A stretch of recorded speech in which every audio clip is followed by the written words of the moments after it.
क्योंकि आज यहाँ कांग्रेस पार्टी हुकूमत में है, रेवंत रेड्डी साहब की सरकार चल रही है और जो कांग्रेस पार्टी ने वादे किए थे माइनॉरिटी कम्युनिटी के लिए, जो चेवेल्ला डिक्लेरेशन करके उन्होंने वादा किया था, आज उन कोई भी वादों के ऊपर उन्होंने अमलावरी नहीं की है। तो मैं यहाँ से डिमांड करती हूँ रेवंत रेड्डी साहब को, आप चेवेल्ला डिक्लेरेशन को इमीडिएटली अमल कीजिए। आप पे कोई भरोसा नहीं करने वाला था, इसीलिए आप लगातार गांधी फैमिली को तेलंगाना पे लाते रहे और उनके भरोसे पे थोड़े यहाँ पे लोग भी आपको वोट दिए।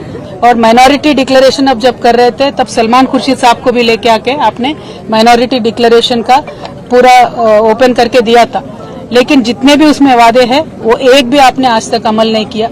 आपने बजट के बारे में बात किया, जो माइनॉरिटीज को, मुसलमानों को इस बार बजट में दिए उसमें 4% भी आज तक आपने खर्च नहीं किया।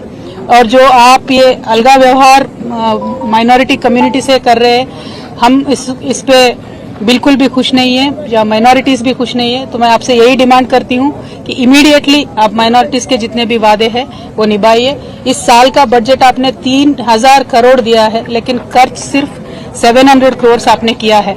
तो मेरा ये डिमांड है कि आप माइनॉरिटी कम्युनिटी के साथ दीजिए, क्योंकि केसीआर साहब जब यहाँ पे थे पिछले 10 सालों में कम्युनल वायलेंस का एक भी इंसिडेंट नहीं हुआ था, लेकिन ये एक साल में जितने कम्युनल वायलेंस के यहाँ पे इश्यूज हुए हैं, ये देख के बहुत एक दर्द होता है हम सबके दिलों में, क्योंकि एक अमन और चैन के साथ तेलंगाना रहता था, एक गंगा जमुना तहजीब को हमने कायम करके रखा था।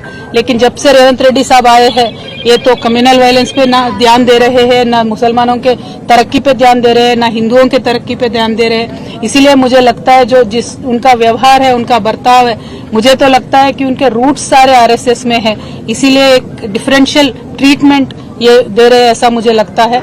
तो I will say that Mister Revanth Reddy ji, आप अभी फोकस करिए माइनॉरिटी से इश्यूज पे, स्पेशली माइनॉरिटी वुमेन के लिए आपने जो प्रॉमिस किया था कि 1,60,000 देंगे कल्याण लक्ष्मी का, आप वो दीजिए। उसके साथ साथ आप सोना भी देने वाले थे, 1 तोला सोना भी देने वाले थे, वो दीजिए। पढ़ाई के वास्ते जो टिम्ब्रिस के हमने स्कूल कायम करके रखे थे, आज उनका क्वालिटी देख के तो बहुत ही डर लग रहा है। आप क्वालिटी अच्छा बना के टिम्ब्रिस को चलाइए। तालीम के वास्ते, माइनॉरिटी बच्चों के तालीम के वास्ते आप जोर दीजिए, रिव्यू कीजिए, और जॉब्स में सब चीजों में भी माइनॉरिटीज को आप आगे फुट में रखिए। ये हमारा डिमांड है। और रेवंत रेड्डी साहब का मैं यही कहना चाहती हूँ कि निजामाबाद में बहुत ही ज्यादा पॉपुलेशन है माइनॉरिटीज का, हैदराबाद के बाद बिगेस्ट पॉपुलेशन निजामाबाद में है।